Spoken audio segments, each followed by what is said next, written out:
We got Lance with us. I'm Levon Dunn. I'll kind of go around the circle here. I'm Levon Dunn. Let Nick and Matt go, then both lanes. Matt Correa, Nick Greer, and our guest we got with us is. My name is Lance of Great American Rugby. Rugby is life. Life is great.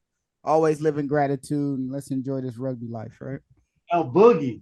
El Boogie. Not many people. Hey, not many people call me out. I'm adjusted now. Let's do this. How y'all doing today? All right. So good. Man, should we start? Let's just start off with the breaking news, man. Yeah. Start off with breaking news. Breaking Up news, top. man. So the crazy thing is I've been kind of hiding it, keeping it low, but I'm definitely going to Rugby Town. I'll definitely be at Rugby Town. I guess I fly out tomorrow, so this is breaking news. Nobody has time to prepare. I'm gonna be at Rugby Town interviewing everybody, causing a ruckus, and hopefully, God willing, God bless, I get to have some great interviews, see some great people, much like this right here. So I'm excited. Question for you is my man No Flop Nick go with you? And it sucks. No flop not going, man. No flop not going. It sucks going on these road trips because a lot of the genesis of Great American Rugby, No Flop was right there with me every step of the way. So lately I go on these trips that are a little bit more random, and he doesn't get to come, and it kind of just, I don't know, it sucks. But I'm gonna make sure I get him in as many tournaments and events as I can going into the rest of this year and next year. I'll let you do it. I'll let you do his tagline since you do it best. What's his tagline? Y'all like that? No Flop Sports. We're only here for the violence. We are only here for the only here for the violence. shout out to Nick, man. Shout out to Nick. Yeah. No flop. I love that guy, man. That guy's he's out there just as much as you are, man. You guys are the Batman and Robin of like rugby, anything, man. And if I see you, I see him. If I see him, I see you. You guys are always together, and you guys are always doing the sevens or the collegiate tournaments or whatever kind of tournaments you got, and you guys are always there, dude. Yeah, man. If you want to go somewhere fast, you go by yourself. But you want to go far, you gotta have people with you. Nick has definitely been one of those people that just inspires me. Me and him started off No Flop Great American Rugby around the same time, and oh man, it is crazy that he's usually with me. I'm usually with him. Yeah, that's my guy though, man. Bless him. So what's the origins of Great American Rugby? To be honest, the origins kind of are much like disgruntled player, getting a little long in the tooth. I couldn't play forever. I played at all these really high level at the time places, and as it started to wind down, I'm realizing there's not really much conversation of rugby on rugby. So the first event that, Great American Rugby, quote unquote, before it was Great American Rugby, was the Seattle Sevens National Championship in 2021, I believe. And I'm just basically in my room, in my apartment, in my room, and I'm watching every game. I got 2 monitors up. I'm talking junk all through the internet, and people are just engaging. I'm like, oh, this can actually be something. And, a lot of the people I was engaging with was people I knew, and I just realized how many friends and essentially, extended family. These rugby events I go to are like family reunions, people I've known for a decade plus. So realizing these are all my friends, my buddies. Nobody's propping them up. Nobody's telling them how good they're doing. Example would be Corey Jones, right? CJ. This guy 1 year, which was last year, was like PR sevens, winning a bunch of tournaments, won sevens nationals, and that would go under the radar. Like no one would speak on that. No one would say anything. Like, no, you all need to hear that the guy that was tearing y'all up this tournament was also tearing up everything throughout this, fall, throughout the spring. And that's just kind of how it built, man. Just not seeing people get the respect they deserve. You know what I mean? I show love to MLR guys, right? You put your life, you put your life into rugby and you take the steps to become a professional, have to do it every day. Well, there are people who aren't professional yet who do it every day. Let's make sure you know who they are. You know what I mean? Let's make sure we talk about the guys quite like myself who moved away from their family for a rugby dream or a rugby goal. You know what I mean? That's one thing I like about your Instagram lives you do, is you'll get on there to BS about whatever you're doing, if you're at a tournament or talking about whatever, and then you'll just be like, man, call somebody out. Oh, you want to talk? You want to talk? Get on. Come on with me. And they'll like you don't have like guests like we scheduled you. It's just like, hey, you want to talk? come on, get on, request, get on here.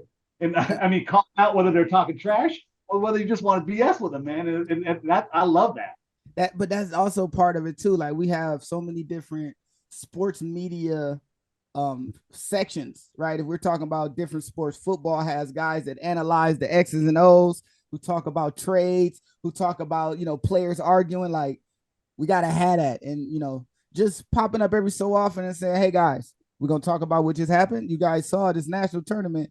Your team lost. You were saying y'all was gonna win beforehand. You want to comment? You know what I mean? So it's really the banter as if we're all in the same place at once. It's just the best way from a guy from Seattle, in your case, Miami, where I'm at right now, to be able to just talk junk about rugby, because if not, we'll just go Saturday after Saturday not speaking on it. And it's just quick and easy. Bam, bam, bam. Come talk, And all these guys are, like I said, these people I know. It's a family reunion, you know what I mean? So it's like barbershop. It basically is turned into a barbershop. As fast as I can make it. Right? A place where we can just all kind of just let loose and, But yeah, that's just love though. That's just love of the game coming through. Where are you based out of? I live in Miami now, right? Okay. I'm born and raised in Ohio. Okay. So sorry about that. So no, you good. Living in Miami now. So the Sharks are coming next year. Ooh. What does that look like? What does it look like? Can we rewind back a little bit? Can I rewind back? Right. So pre-COVID, the world was anew, right? Everything was about to happen for rugby in America, right? We knew it. We saw it coming. All these teams expanding MLR, all these new incentives you're hearing about, Guinness having competitions in the United States. It was about to be the awakening, right? We'll be waiting on.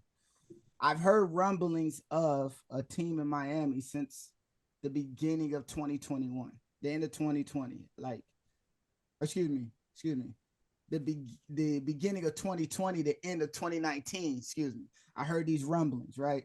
There's some French guy that's gonna do this, and this guy over here gonna do the, you hear it, whatever. You in the circle, you hear it.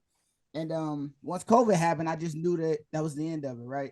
So now as we find ourselves with MLR posting, oh, we got a new team. And then Miami making an Instagram, oh, the Sharks are here, right? And it's just slowly creeping little by little. I'm starting to see administrative guys and coaches are at events for sevens. They're at events for 15. So I end up commentating the state championship here in Florida. They were there. The regionals, and they were there. And then it was a sevens tournament that they were around. So I'm starting to now see a lot of these Shark guys with the Shark shirts, MVPs of tournaments and MVPs of games are now getting merch. It's starting to really build up to like, okay, we're getting momentum here. We're really about to see some action on the field come February, March. So to me, it's just quiet rumblings though. I've yet to really get the full-fledged, it's a camp coming up soon. And I think that's when we'll really start to see it, when you see guys with Sharks jerseys or Sharks gear running around with a rugby ball in their hand. But as of right now, it's just anticipation. I can't wait, obviously. So, big question is, if you were an animal, would you rather be an orca or a shark? Hey, and before you answer that, orcas are way bigger though. Right? I know your roommate there, Rucky, would highly influence. Hey, he's looking right at me right now. I wore the shirt so he wouldn't be so upset on the other side of the room. You know what I mean? But orcas are way bigger, right? So yeah, man, they are the apes, man. They're smarter, right? Yeah, man, they eat sharks. We'd like to think so. Yeah, absolutely. Yeah. If I had to pick, definitely, I would pick orca. But they don't get a week like sharks. So what are we doing here? Like sharks get a whole week. You get to hear about their stories. Movies like Jaws that made sharks immortal, right? There's no. Hey, now Free Willy. Free Willy. Come on. All right. He jumped over the rocks. Okay. All right. Deep Blue Sea, right? When you think of sharks, no. But and that's the crazy thing. What's a sea wolf? It's orca. So the reason why a lot of people ask this question, the reason why it's called sea wolf is because orcas are the wolves of the sea because they hunt like wolves hunting packs, orcas hunting pods. So they are the wolves of the sea, which hence the name sea wolf. Which makes the actual name pods, Seawall Pod, actually doper now. That actually makes it even better, to be honest. Yeah, The Seawall pod is Pod. real. That's Yeah, why the pod is real. The pod is that real. makes sense. Yeah. The whole defense, after the Seawall and the MLR named after the Seawall. So we got to run with a little bit of confidence. Absolutely. And I've been watching the Seawolves, since the inception of the actual MLR. And just for the first 2 years champions in these classic games, right? The game against San Diego Legion, the second time where they mauled it in for the championship. All the glory. All the glory. Oh my God. Like, it's funny because I'm old teammates with Nate.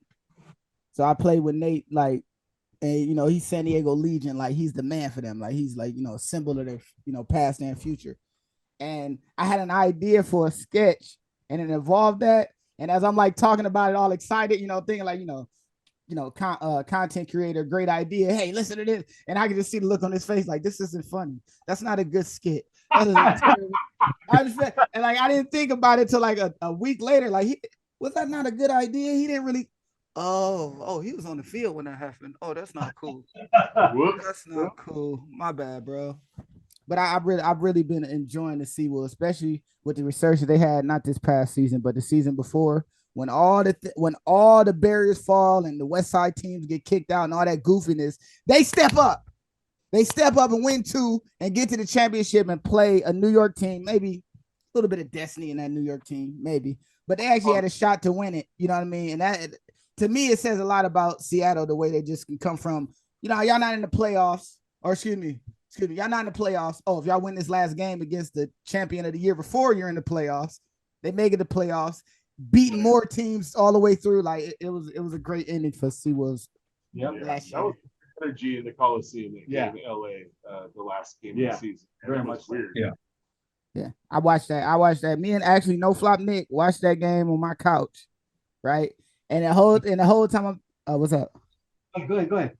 The whole time I'm thinking, like, if they win this game, they deserve the playoffs. Like, whatever happened, regardless what, the commissioner rules and kicking. If they win this game against LA know what the stakes are, right? LA is like, we kind of know where we at. We're positioned where we need to be, but we can keep them out by winning. And Seattle step up and still get the win in the Coliseum final game of the season. They deserve the playoffs. And I never really had any argument about them being in the playoffs. It just sucks that they beat LA and then LA don't exist no more right after that, right? That was the last game of LA. Y'all shut down the Coliseum. Shut down the Coliseum. Of that, of that iteration at least. Oh, I guess we got another one coming, right? Yeah. That was rowdy. That was a good I guess it. But yeah. Man, what's with the championship belt? Oh, that's so. Want to know about? I want to know. I want the origins of it. What? I love.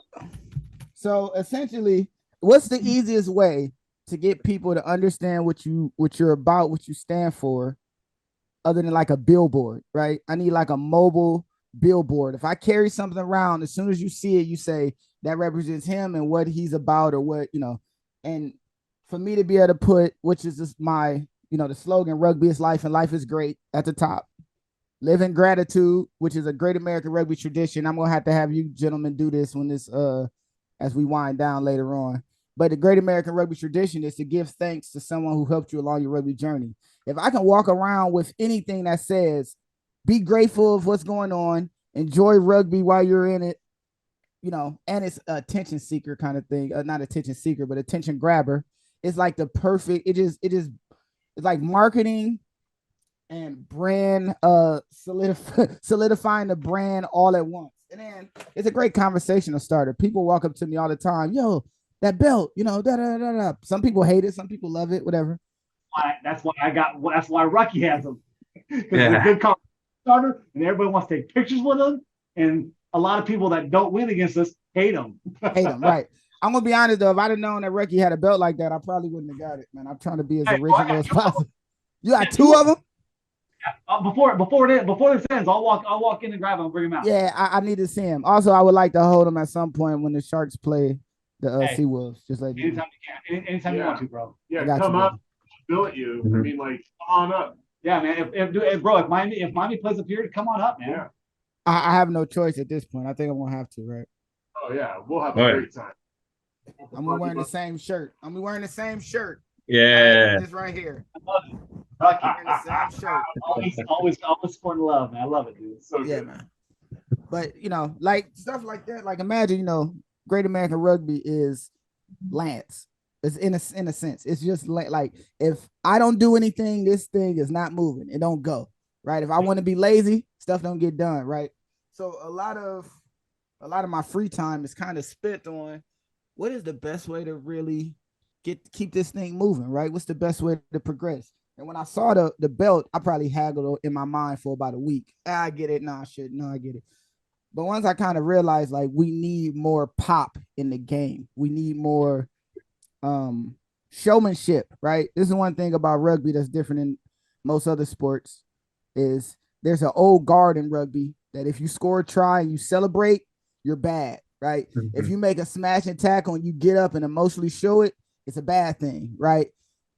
Those kind of things, at least in my playing time, were really like pressed on me very heavy. I scored a lot of tries, so all eyes on you after you score a try. After I pump my fist about 5 times, somebody's gonna have a problem with it, right? I done got cussed out going in the try zones for pointing, all kind of stuff, right? I've been through the whole litany of all kind of levels of rugby in the USA, and it's always this no me. It's never like you can't be an individual, but the individual is what makes sports great, right? Mike Tyson is a titan amongst men. Tom Brady is the GOAT, right? This is an individual. He played on all these teams, sure, but the individual, Mamba mentality, right? Michael Jordan, locking in when he's sick in the flu game. Like the individuals in their moments is what make this game great. And I'm just trying to pump a little, not individuality in a sense, but showmanship, the things that actually get people putting eyes on the game. And that's the progression I'm trying to go. The belt is kind of shiny, but it lends to that. Recognize who we are, shine while you do it kind of thing. So I love it. And so I got mine by 2018 USA Eagles Sevens win the championship in Vegas. Danny Barrett had the WWE one, and we won the same year. And I'm like, I got to get one. So and that's why I got one. And then when we went down to San Diego one, everybody tried. That was my first time mascotting in an opposing team's stadium. Yeah. And everybody tried taking it. And then when we won the second one, I just walked over to the fans, held it up, dropped it, walked off, and walked away. And then I got my second one, and everybody hates the second one, dude, because the second one just made him a more cocky kind of attitude, having two of them walking around. Now you're the champ, dude, like Conor McGregor, bro. But hold on. Did you keep the first one? You still got the first one? Oh yeah, I got both of them. I bought them. I bought them, man. I bought them. Yeah, but if you drop it and you walk off, nope. I wouldn't pick it back up later, man. I wouldn't pick it up. I was on the field, so I wouldn't pick it back up. Yeah, man. I love actually I love seeing Rookie out there like walking in the stands at what's it called? Starfire? And the idea of this giant, because I had the mascot before, like in my come up in rugby wise, I had the mascot, right, for a scholarship, right? And I know how people react to mascots, but to see it at a rugby game, this giant, massive orchid with muscles in his earlobes, like that's perfect, man. That's perfect. Showmanship, right? Yeah. The cool thing about that suit is that so many now that I made it buff and have muscles, so many opposing teams that come in are like, bro, you need to chill out on the squats. Or, man, this boy's roid raging. Or, man, you need to lay off on if you need to lay off on the roids, dude, do something, man. Lay off on the push-ups or something, dude. Dude, that's a big fish. That's a big fish. That's a big fish. Man, what do you like to drink after a day of rugby, bro? Usually it's water, but as I grown older and longer in the tooth, I've acquired a taste of a brew after games. I am really big on anything local, right? So when I come to Seattle, whatever it is they drink in Seattle, that's what I'm drinking, right? Oh, you'll be well taken care of. Yeah. I just left Wisconsin for Club Nationals for sevens. I drank Spotted Cow the whole time. Just whatever they drink, where the region I'm in, that's what I'm drinking as far as the beers go. But it's usually just one beer, nothing crazy. I'm not really an avid drinker, so it's just, a little Stella, Yingling, go about my life. But local, listen. I can't wait to get to Denver. What do they do in Denver? That's what I want. I want to be a part of the Denver scene. So that's what I'm gonna do. That'll be fun, man. You what day? So you're flying in tomorrow.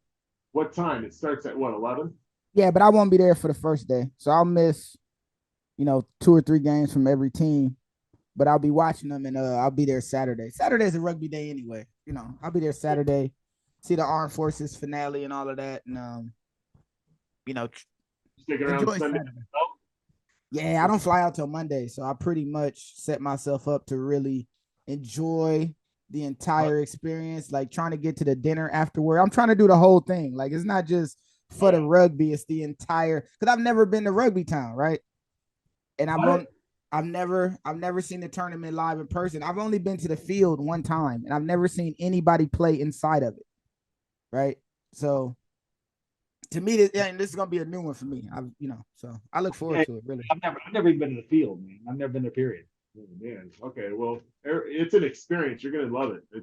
I've been a couple times and really, really love it. Do you have a team that you're rooting for this season or this tournament? Well, obviously, I root for my individual, friends, people, right? Gorilla has Coop. Coop's Corner. Coop is really big with Great American Rugby. He's the only officially unofficial Great American Rugby athlete, right? And he's playing, so I'll definitely be rooting for him. I did a starting lineup promo for Tsunami, so of course I'll be seeing how those guys are doing, checking in on them. Nav is frequent at most of the tournaments I'm at or around, so I'll be checking in on them and keeping an eye on them. But it's teams that I don't get to really see live in person, right? I've seen players from Gorilla play, Nav, Tsunami, but like the Rumley Jesters, like I don't get to see many of these guys in person. You know what I mean? Yeah. Over the years, I've played with and against a few of the guys on the team, but I never really get to see them live in action. So that's really what I'm looking for, is the Rumley Jesters. I think they were the champions last year, right?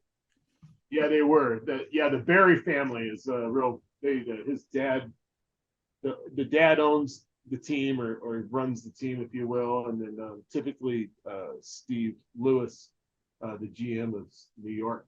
All right, so if you got the Lizard bringing in players, and you already know you're gonna get some high quality guys, right? Oh, it's a blast. It's a blast. Him and Gary just hanging out all the time. Those guys are a force to be reckoned with, really. I'm gonna try to get back to where the players are and see if I can interview them like fresh off a game, like that group, the champion group. That'd be great. They hang out in the corner, so like when you look at they're on the restaurant side. Yeah. In the corner closest to all the action, closest to all the beverages and carts and everything. I don't know my directions, otherwise I say east. Well, you say corner a restaurant, and that'd be pretty easy because I know there's a restaurant on one of the far sides. Yeah. That one side up top is the bar, and then before you got to go around the guys in the corner, because I remember Dion and Clark and Tommy Clark and all these other cats that were there last year. That's where they all hang. So let's talk about Dion Crowder. About Dion, yeah. Dion Crowder to Chicago. Yeah, he's moving to Chicago. Dion Crowder is, I mean, unofficially like Great American Rugby, like graphic designer in a sense, I guess. Like this guy is like talented too. Yeah, he is. And this is the crazy thing. He's talented as a graphic designer. He's scary as a rugby player. He is scary, son. Goodness gracious. I've seen him run some people over. And you always had an attitude like, oh, that wouldn't happen to me if I was in front. If I was a guy tackling him. But I've seen him hit some people and be like, that could have happened to anybody. Like, that guy's not getting up. That could have been anyone. But yeah, every time I see this guy play, man, I'm impressed. He new chapter of his life, recently married, moving to Chicago, about to have a kid. God bless him. Shout out to Tommy Clark too. Yeah. A guy that I want to hear about from you is Sean Clark. He's with the Tsunamis this season or this game. He was with the XOs, or I should say the Raptors. Call them the XOs. That's what I call them. I ended up playing. I played against them, right? Okay. when they were infants, essentially. Like in 12? How long ago was that? In 2021. Okay. Right? When Exos was just starting. It was their first year. Okay. Right? I played for it. Rugby Town.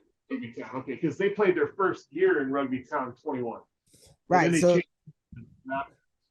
So they played 15s leading up to that. They was getting all these guys prepared, trying to show them what rugby is. They ended up playing a team in South Florida that I played for, SoFlo, South Florida RFC. Cool. I was the captain, coach, bunch of stuff, right? Bunch of hats. Yeah, Sean Clark tall self was on that team, and they beat us like 70-something to 5. Ooh. It was bad. It was like 60. It was like 60. It was like 68 to 5 or something. And yeah, this guy, like, you know, tall is intimidating, right? It can be, but this dude actually is pretty athletic. He was moving around really well, and I realized like, he does. He has some moves. It's weird. He can move a little bit. Like, he got a little bit of fluidity about his movements. And I realized, like, you know, seeing him have a success, him, Simu, right? You know, what is my guy that plays sevens for the USA? Like, they got a lot of guys on that team to just prove you can expose some athletes to rugby, man. They can actually make an impact. This dude Clark has been playing rugby for prominent teams since then. Like, if it wasn't Rugby Town, it was an MLR, and he's been a multiple MLR team. So if, you know, any situation fall, the Jackals, didn't he? Yeah, with the Jackals, he wasn't just with the Jackals. He was with somebody else too.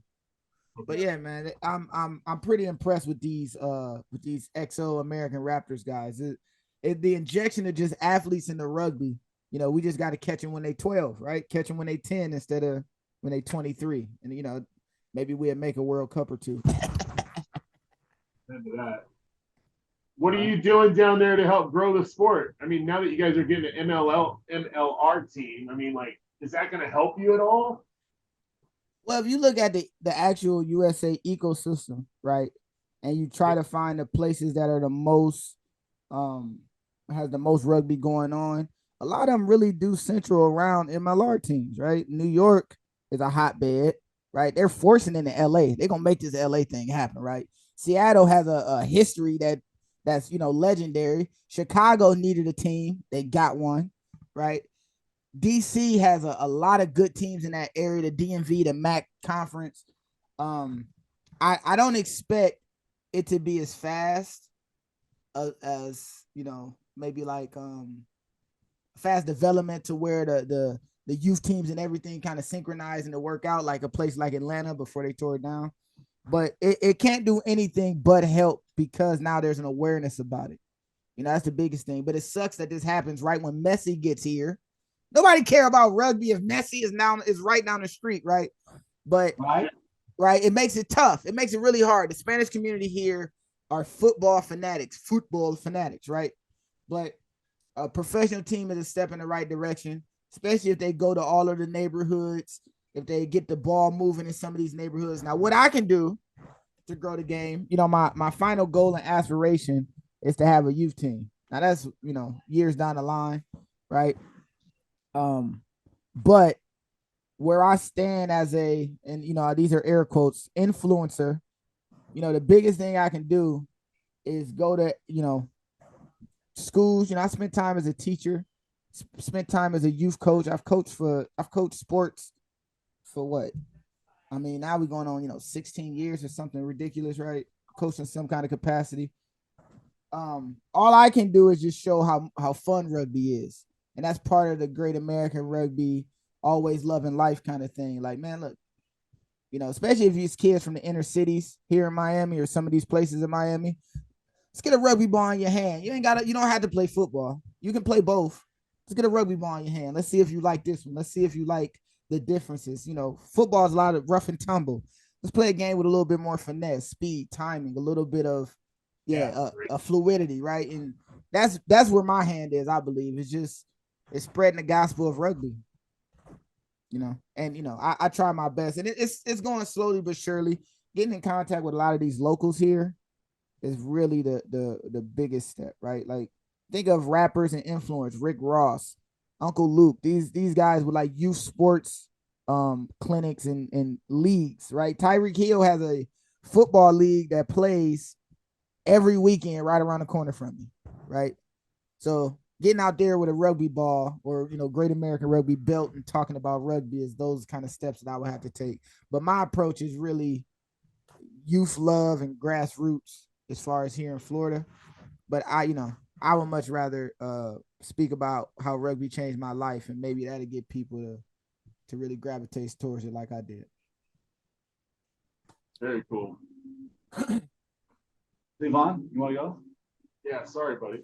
No, you're all good. It's great hearing all the things you have to say, man. It's really interesting, and I love your philosophy, and it's amazing. It's great. So speaking of like kind of those challenges that you'd brought up a little bit, I kind of like to ask this question now that in the interviews, or at least starting to, is the first time I'm asking this. But speaking of challenges, what would be if you're an MLR commissioner for one, or if you're an MLR commissioner, what's the first thing you do? The thing I would do if I was MLR commissioner, I would resign probably. I'm joking. Oh, you stir it up and then resign. Nah, I don't know if it's too controversial or not, but no, I think the first thing, there's a confidence that's missing between the players and the actual league competition. There's this giant disconnect, right? Professional athletes, as we see them as Americans, are completely different than professional athletes that play in the MLR. And I think the gap financially is the biggest one. MLR has to make money in order to pay these players the amounts that they deserve, right? But the biggest one is somehow finding a way to get all of these players to trust and believe in our process. And a lot of that has to do with getting these guys, the union that these players are talking about. You have to take steps in that direction. If we're talking about longevity of league, right? In all sports, professional sports, in the stone age of that sports, the players got nothing. They didn't get paid. They didn't get treated right. They are the shoulders that LeBron James stands on now, in a sense, right? In order for him to get his, $200 million contract for 4 years, somebody had to play for $35,000 and have to work as a painter in the summer. Before, you know what I mean? Like, that's part of the process. But where we sit now in the economy we sit as Americans, standard of living and all of that, the quickest way to really get this league going is getting a connection between the players and the organizations. The other sports leagues don't have to do that because they're gazillionaires without the players. MLR doesn't have that luxury because there's nothing without the players, right? It's not like people are really, some guy in DC is like, oh, there's a rugby game happening around here. Let's go to it. The chances of that happening, it probably does, but it's slim to none. But if it's the local kid that went to a high school around your way that somehow found himself on this team that's around the way, oh, yeah, wasn't that kid like a 3-star? Now he playing.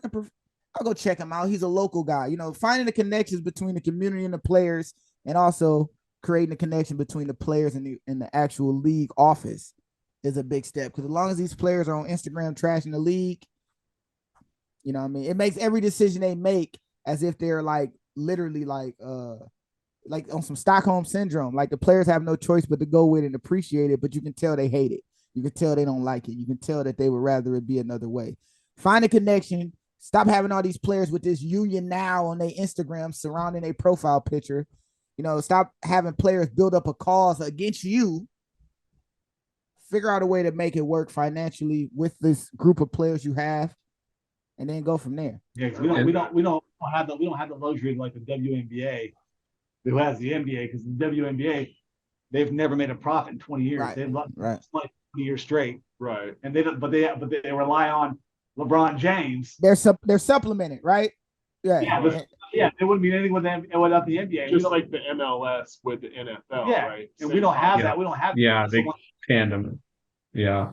It is really getting, it seemed like we have these conversations over and over, not necessarily us, but I have these kind of conversations over and over of, what's missing? Why is it MLR is just missing like a little bit of sauce? It's missing something. They have done. I will give the MLR its credit while I got a chance. They have done an amazing job in stepping to the forefront and putting rugby in a place. It has a stage now. It has a platform. But the especially nurture, especially is like, but the nurturing of this platform in connection to, and this is things that MLR, if I'm the commissioner, right? These are connections MLR has to fix. The public's belief on whether or not the MLR will actually make USA Rugby national team better. The results have not shown that, not even a bit. Right? When we were full of club players, right, and a bunch of dudes that just pay their own money, we were beating teams to go to the World Cup. Now we have a team full of professionals, and they lose to Uruguay. They tie Uruguay and then lose. Chile lost to Chile. Excuse me. They lost to Chile and Uruguay. They lost to both of them. And Uruguay. Yeah. Right. Yeah. Then they tie with Portugal, that don't get them through. Right. The issues that we have as a national team are directly correlated with the issues we have as MLR, because now all our entire team is MLR players. There is no more, the guy from Back who is just, really good and found his way on that. There's no more of that. Everybody that's on this national team are there every day, locked in, tied in, playing rugby, and we still lose the national team games. That's something that has to be, I don't know if that's be fixed, but to get the confidence to let them know, look, we as an MLR organization are fighting our way to make sure our national team is good too, right?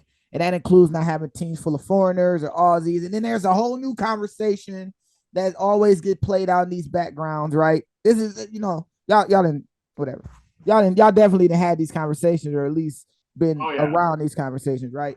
So confidence, players' confidence in the league, the people's confidence in the league and their appreciation for our national team, or actually growing the game of rugby, are massive. Shout out to the commission. On that kind of, what do you think the difference is between the gap between our 15s and our 7s? Because our 7s seem to do fairly well against the same countries that we have problems with 15s. Yeah. That we're always the top, using the top 10, where in the 15s we're not even treading water near the top 10. So right. What do you see the difference between those the two? First thing is different game, right? Same rules essentially, but different game. The kind of players you need to be successful in one or the other is different.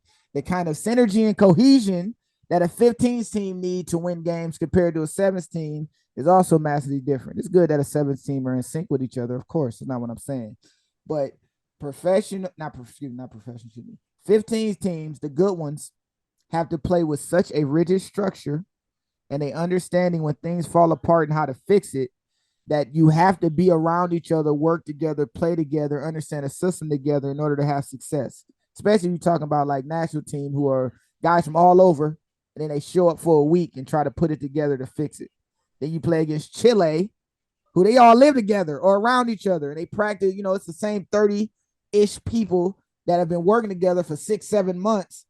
They come to Denver and punch up on us, but we got guys who've been playing against each other everywhere else, but at no point, it's really important that a 10 and a 12 have a connection, understanding. It's really important that the 12 and the 13 have a connection and understanding.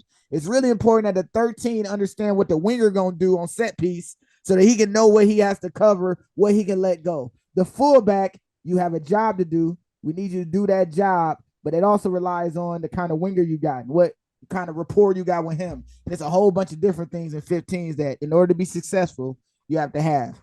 In 7s, you can train them up, plug them in, and fix it along the way, and it kind of gets to working, and the wheels get to turning, the engine get to going, and you start to have success. That's essentially USA Rugby 7s.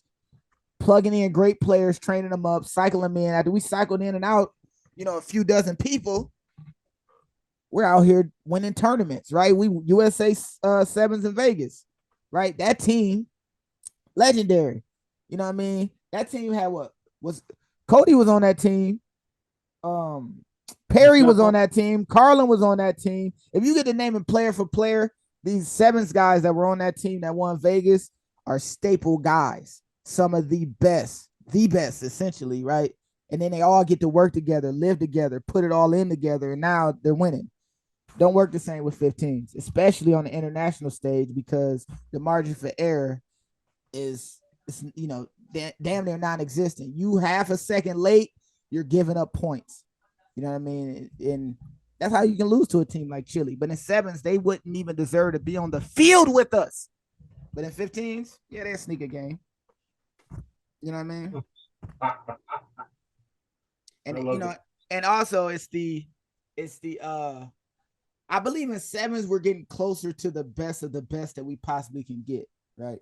I think Perry Baker is a weapon sent from God that's just built for sevens. I'm sure he can play other things. He could have made the NFL, but when you see him run with the ball, he is built to play rugby sevens.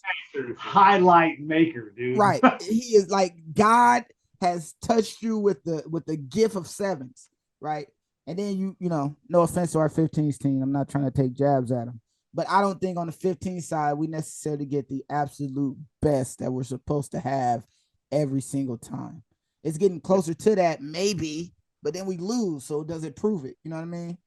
When we were better, we weren't getting the best players, right? From experience, seeing, you know, being in that landscape, seeing who was going forward and who wasn't, right? Seeing who, that guy is horrible. He capped last week, right? You go from that in 15s to now it's like, oh, these guys they're all professionals. They better figure it out. I hope they fix. No, we still lose. It's just tough. I don't. Levon, you got anything else? I don't really have anything else, no. But unless you have any. I got some more. One thing I want to commend you for is your yellow card interview. Yeah, I love that, dude. That concept you do I love it, man. It's so awesome. Should have them right here. I thought they would be right here. That's not. I appreciate that, man. That's such a cool concept. It took forever to figure out. That thing is still a work in progress. Like, how do you, like, I interview people essentially, right? I can't have everybody on Instagram live for an hour. I got to find new ways to interact with people. I go to these tournaments and I have nothing. Like, I see all these great players and I have nothing to say to them. It's like, I can interview you. We could talk about the game, but that doesn't really, it don't say anything about you. It just say about a moment you just had 5 minutes ago that we don't care about because you got a game in an hour, right? So just trying to find a way to get to know someone in a rugby sense as fast as possible, as seamless as possible. Well, it's cool because watching it, like somebody who catches that video a year or 2 years down the road, they're not going to know about that moment in time they had. So that's another reason why I like it, because you're getting to know the person who's talking and not about the moment they had and that single moment they had. Exactly. It's just trying to find, you know, this is the world of content creation, right? Trying to find a way to get attention and hold on to it for as long as possible before they scroll or move on, right? A yellow card to a rugby player, is some reason it evokes emotions, whether you laugh or you upset. You see a yellow card, you're going to feel something. Now, if you're in front of that yellow card, most people find it funny. Most people get sad face. Most people think it's cool, but get some feelings, something, you feel away. And let me ask you a question deep and personal about what you feel about rugby. And for some reason, I just feel like that mix is like, you know, it's what I've been looking for. I got more stuff coming, but, you know, this is what I'm going to run into the ground. This is my baby. I'm going to run into the floor. I done made new cards. You know what I mean? Yeah. What are some of your plans? In the future, obviously, merch store. Nice. Right? Obviously, merch store. So much of the background business stuff have to be taken care of. You know, if you, I don't know if you guys, you know, did the LLC and had to do all the tax ID stuff and all that stuff, right? I'm past that. You know, been past that, but there's a bunch of other stuff that you have to do before you get to start selling anything. You know, stamping a logo and selling. So until I get all that stuff taken care of, now it's just interviews and showing love, and at some point get a merch store and find a way to connect teams with other teams, and you know, that's kind of where I think it's gonna go.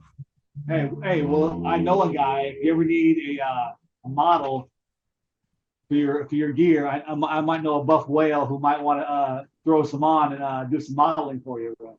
Rucky is getting the first shirts off the presses. Nice. It's my guy. Rucky is my guy. All right. He moved out recently, but I'm sure he's gonna come back some point. I got a couple more things.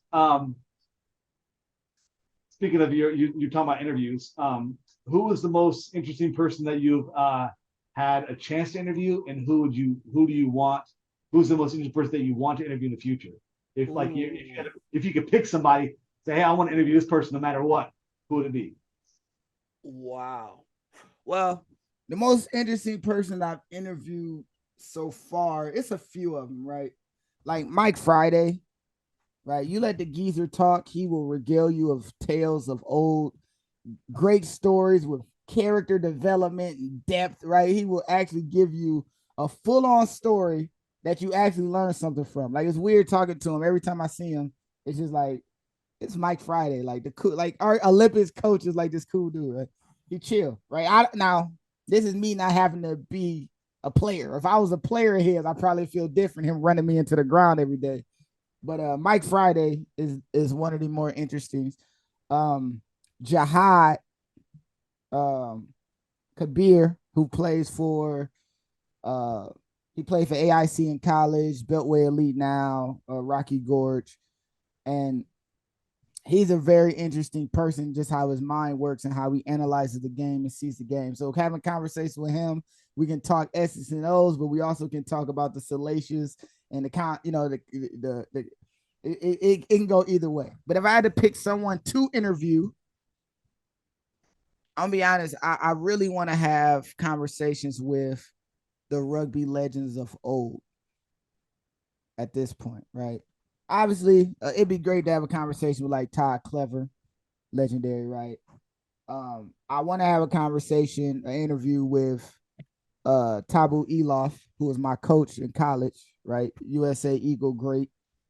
And some international players like Gio Aplon and Chelsea Colby and those guys, right? Francois Stain and, just guys who like been to the mountaintop of rugby just to see if their mind state and their beliefs are that much different than ours, or are we just in the Stone Age working our way through? You know what I mean? Like, your childhood was rugby. Tell me what that's like, then trying to make that connection for us here. You know what I mean? Try to find that.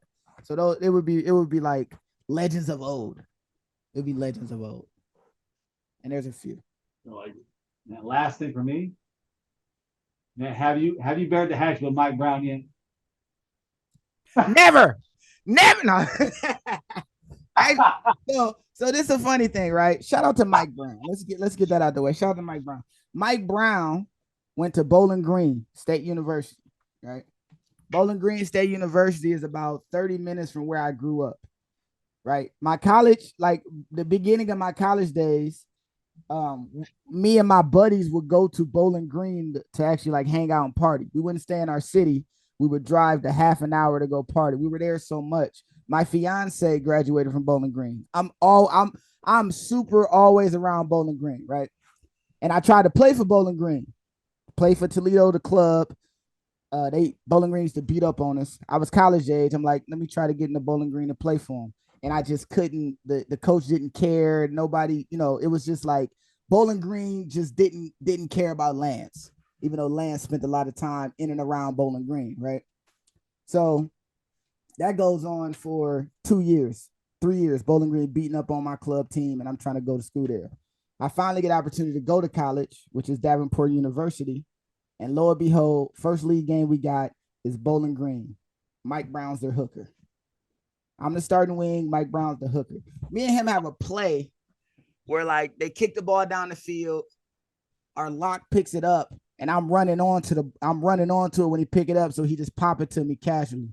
Mike Brown snuffed it out. And as soon as I get the ball, I'm in an immediate wrestling match, right? He didn't like smash me and knock me over, but he like overwhelmed me and I was just tackled. Like it was just like a wrestling match till I failed, right? And we end up going back and forth on Facebook about like that play because they took a picture of it. So we go back and forth about it. That's a picture I always show, right? Of him like me like bent over, him like hugging me, right? And he like, well, a winger finding a hooker in an open field, the hooker should never win. I'm like, that was definitely like, now you messing up the story, making it seem like I can't juke you, and that's not the case. You know what I mean? So now it's like, I hate Bowling Green. This guy on their team sucks. I hate Bowling Green, right? I'm mad. I'm fuming. Bowling Green used to beat up on us too, right? Finally, we end up having more success than Bowling Green. But after I was done with Bowling Green, I end up playing at Old Blue with Mike Brown. And it's the beautiful thing about rugby, right? You go from that guy plays on a rival team. You don't like that team. You don't like the people on it. You don't like nothing that they stand for. I don't even like their colors, orange and brown. Bowling Green sucks, right? Then you have a conversation and you with a guy multiple times in a week. Then y'all fighting for the same goals. Then y'all find out y'all got a lot more in common than y'all don't. So now the same guy on this rivalry team that you didn't like is now a guy that if somebody do something wrong to him on this field, it's going to be a problem right now. Like, we're going to have an issue. Your tackles better be low. You better not disrespect my friend. Like, you know what I mean? And that just shows like how rugby can really, you know, the community part of it. So now, you know, I'm done playing, right? I'm a little bit older than Mike Brown, but I'm done playing. But he's still playing. Jealousy. How are you still the fountain of youth? How do you still, right? And now I can just poke fun at him. Like, I can be in a peanut gallery just poking fun and, you know, talking junk to people. Hey, Mike Brown, you remember that one time? Yeah, that won't happen again. You know what I mean? While he's playing MLR professional, right? But I get to talk junk to him as if I'm even on the field with him. You know, it's just, I don't know, it's just part of the community. And it just makes it's one of those things that makes rugby the family part. You know, if I seen Mike Brown, he's out in Houston right now, right? If I'm seeing Mike Brown, it'd be a great conversation. How you been, man? How the twins, right?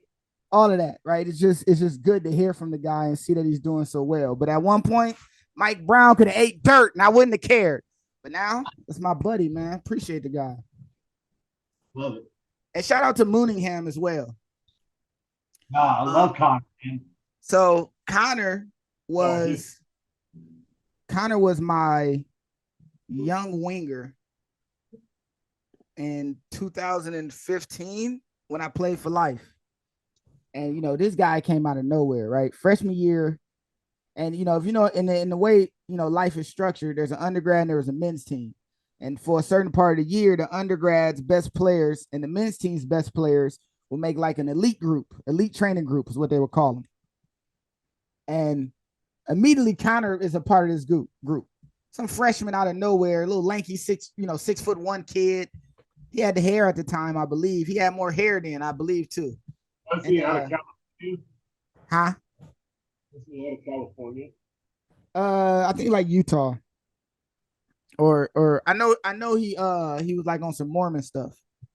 I don't know the specifics, but it's some Mormon. I think he went on mission. Yeah, he went on mission, so I'm pretty sure. Okay. And he just out of nowhere, man. This okay, I like that. I like that a lot. We gotta talk about where you got those. We gotta talk about where you got those. We gotta talk, but yeah, Connor Mooningham has always been a good player.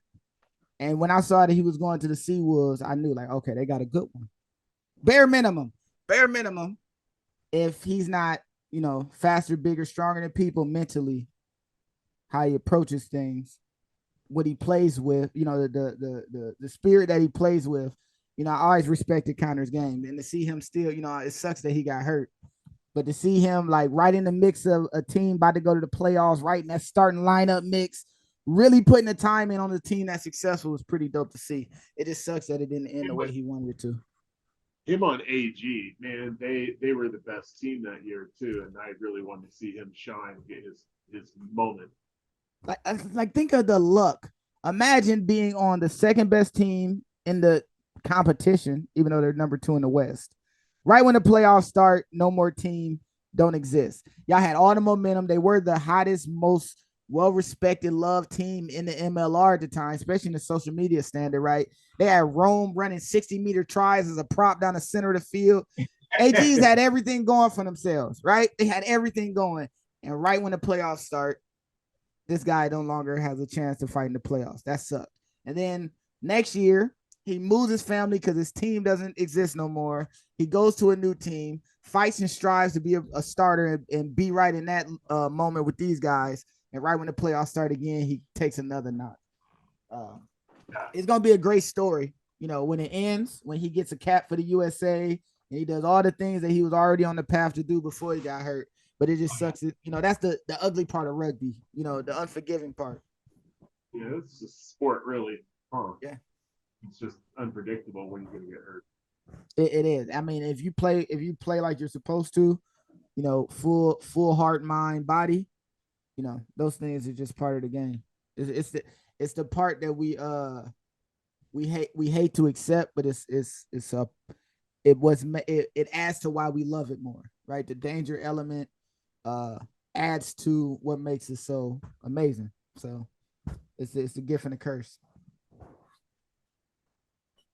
But we're good. Lance, thank you for your time tonight. Hold up. Wait a minute. Great American Rugby tradition.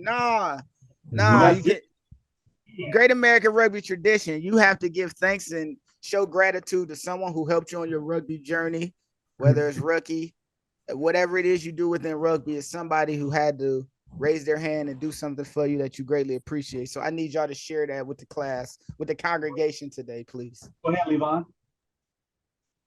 Putting me on spot already. All right. I would have to say, he's right on this call right now. I gotta say Matt. I don't really have the, playing experience as some of you guys. But I've played, but more in like rec, that sort of thing. But so I don't really have any coaches or anything like that, or any players in specific that I played with that I could shout out to. But I would have to say Matt, because when we were inaugural season ticket holders to the Seawolves, and in that 2018 season, we began a lot of traditions together, and it really just went from there. And he kind of just pulled me in even deeper into back in the rugby community and Seattle rugby community. So I really deeply appreciate that, and we're love working with the guy on this podcast, and of course Nick too. You guys are freaking awesome. So thank you, brother. Yeah. Lance, what about you? You want to go? No, we ain't skipping me. No, come on, gentlemen. Come on. I need all three. I need everybody. Let's go. So I got a couple. Besides the guys I work with and doing this. My coach in high school, Mark Bullock. He is the starter of the Glendale Raptors, or Colorado Raptors, or whatever you want to call them, American Raptors. He was my high school coach, and got me and my brother playing. Brother was in varsity, I was in JV, and got me into rugby doing that, man. I mean, I got cut playing football, got cut playing basketball, and he's like, "Hey, man, come out and play some rugby." Okay. Then fell in love with the sport ever since, man. I mean, loved it ever since. And then the Seawolves organization. I mean, Shane Skinner, the original owner, he was the one who gave me my opportunity to be rookie, and I mean, I'll forever be grateful for him for doing that and just giving me my shot. And I mean, and the friends we make along, dude, Matt, Levon, man, and the friends we make along the way, dude. And of course, you, man. I mean, spreading the word, and man, and I mean, just seeing you living in Miami, living in Florida. I'm living here. Never thought I'd be talking to, texting or calling somebody in Florida talking about rugby and whatnot. Yeah. Everybody, man. Just the community of people who are in rugby, man. I shout out to everybody, dude. I mean, I love it. Matt. So mine would be very similar to his, as the roots all up here in the PNW kind of blend. Rex Norris, which was actually assistant coach to his coach, that was my coach too. Got us into it. I should first of all say that my son got us into it. Rex got my son into it. I don't know how to do anything half, so I jumped all in with Rex lead and fell in love with the community. So it'd be Rex for sure. Rex Norris. Does that feel good, actually, sharing? All the people who you appreciate.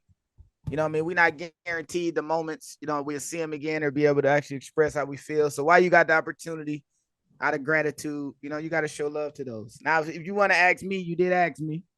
Now clearly, right, and I'll do a Great American Rugby. I usually do it like my rugby playing career, but I'll do a Great American Rugby, right? Obviously, no flop Nick. Goes without saying, right? A lot of the beginning ideas that made Great American Rugby kind of get going and get the ball rolling, no flop Nick. Actually having the, getting the excitement to talk about sports, right? So no flop, how it was started was just Nick, like, hey man, you're opinionated, sports, let's talk sports. All right, right.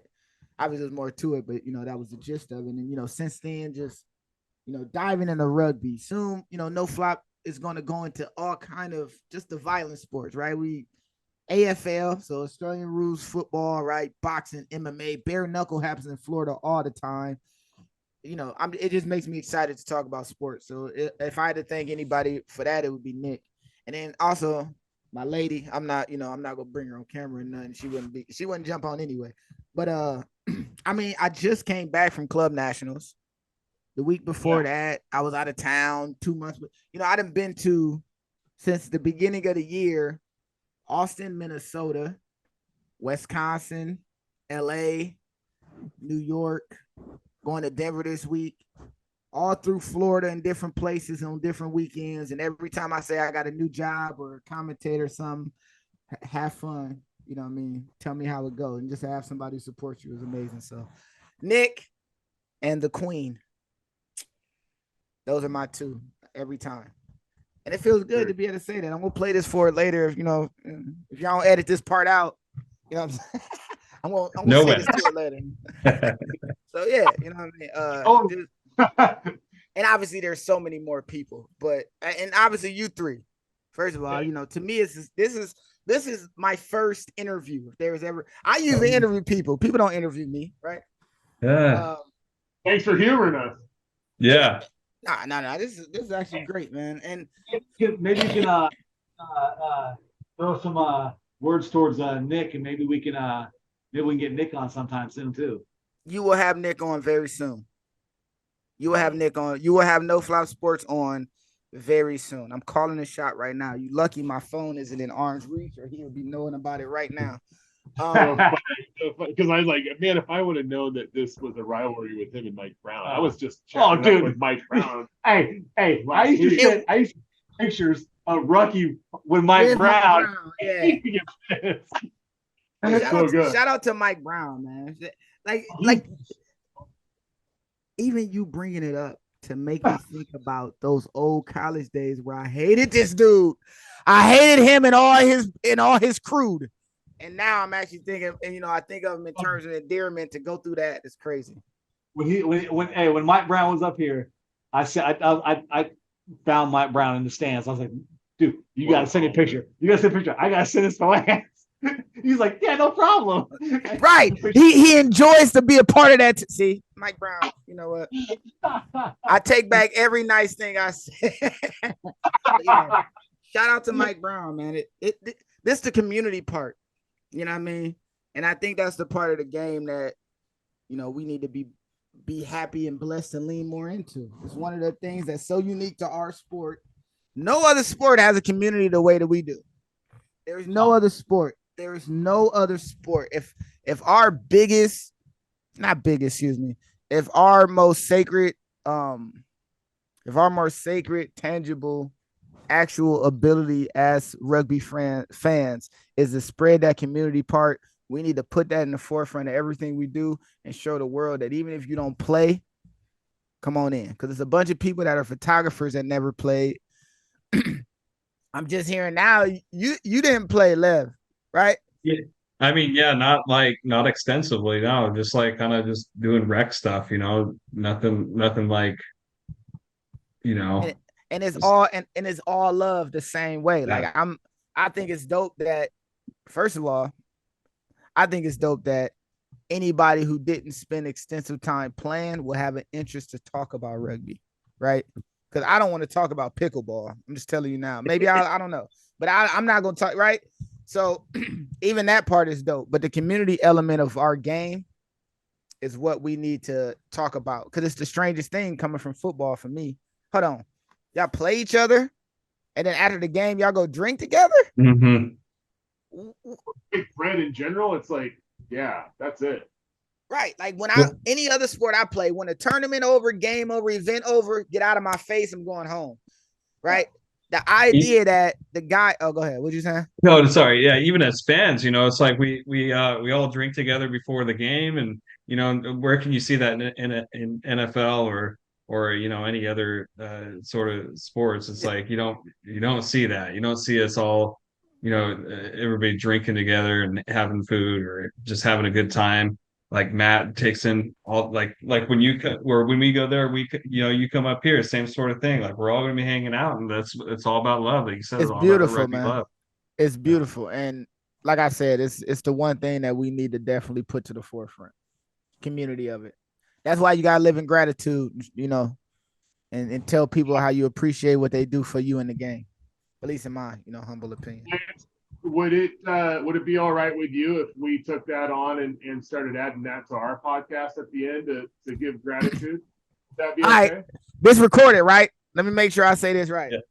All opinions up. No, I'm joking. All right. So if the only way that I'm going to sign off on it, right, and I'm perfectly okay with it, but you have to say the great American rugby tradition. Yeah, no, we got you. We got you. Yeah, all good. If you say the great American rugby tradition, right, the other stuff, give thanks and gratitude to someone who helped you along your rugby journey. I done said that a million times. But great American rugby tradition, and get someone to show thanks to somebody that they care about in their rugby journey, I would be honored if you did that, actually. Now, before we end this, is there anything that you, besides going to Rugby Town, is there anything else you want to promote or anybody you want to give a shout out to or anything? Oh, we'll go around the horn because I always do this. Go for it. Yeah, go ahead. Y'all can go. I got something for you, but I want to wait a little bit. I want to thank I'll get this information for the next one. My guy that made the new Seawall podcast, my boy who made the new logo. I'll get his information, and I'll make sure I shout him out the next and get all this stuff. But I got a guy. We had a new logo, and he made it for us. And he made the old Rugby logo, the sticker logo. And then always Happy Bundles, man. Dan Creel, Candace Creel, Happy Bundles. If you can, find their anywhere on their social media, donate, man. They help out kids with cancer, and it's one of the most amazing organizations that I have ever had a chance to work with. So I appreciate them and everything they do. So, boom, Matt. I'm good, man. Levon? Yeah. So I just wanted to say that I'll be going to USA versus Toulouse in a couple of weeks in Salt Lake, and we decided to do the trip, man. And get some content on that. Yeah. And see some good stuff. So yeah, and I like to just kind of scroll through Instagram sometimes and see it like a random youth team or something like that. If you're going to Salt Lake City, Utah, I know some people. That'd be good to talk about. I got you. Yeah, I'll hit you up. Absolutely, please do. But yeah, but just shout out in general to all the youth rugby teams out there, Miami, Seattle, and all the way in between. Absolutely. Speaking of that, it's two entities I would like to thank. There's a man here who as soon as I moved to Florida, welcomed me in, and he has a youth team here that has been putting out players that go to university for the last 5-6 years. They've been doing a great job. His name is Vassal. His son just signed with Life University. He's had multiple players from Boca Raton Buccaneers, the Junior Buccaneers, which is a youth, not just a youth team, but a youth. Man, they got every age group from 7 all the way up to U19s, right? So shout out to Vassal and all those guys who make Boca Raton Junior Buccaneers work. I appreciate all of you guys. And that's one of those teams that I send kids to. Like, if I know a kid that's trying to play that's close enough, definitely go there, right? Cappy is a team here that was first in the nation in high school at one point during the year last year. So Big shout out to them. And last but not least, shout out to the Seawall Podcast, bringing me on for my first ever interview. Being gracious as I couldn't get my green screen to act right, and being an interesting group of lads asking questions that I haven't really put my mind to in a while. Mike Brown got me talking about Mike Brown. But yeah, thank you, gentlemen. I'm gonna try my best to get Nick to fall through and have a conversation with you guys. And if I have a pull-up show on the Great American Rugby Instagram, feel free to stop by, leave a comment. You can jump in and be a part of the show if you like. But like I said, man, community. Thank you guys so much. And we appreciate it, mate. Thank you so much for coming on, and it's a great conversation. Yes, sir. Appreciate you.